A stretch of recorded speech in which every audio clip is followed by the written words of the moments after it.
Hi, Stefan Matalich here from Bounty Hunter Rare Wine and Provisions in Napa. I want to tell you a little bit about Glenrothes single malt Scotch Whisky from Speyside. This is one of my personal favorites. Well, those of you that don't know Speyside, it's a small region within the Highland, or the northern region of Scotland, home to some of the bigger names like Macallan, if you probably recognize that. Glenrothes is a smaller artisan-style producer.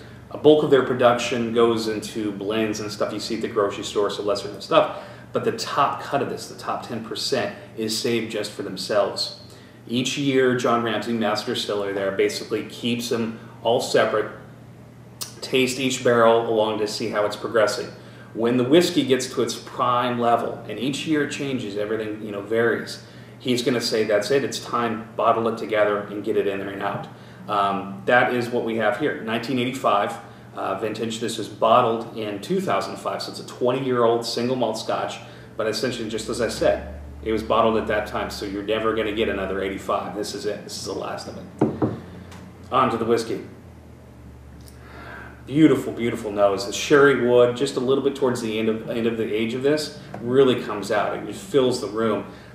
Light honey, toasted nuts, a little bit of dried fruit. Now that it's really, really interesting.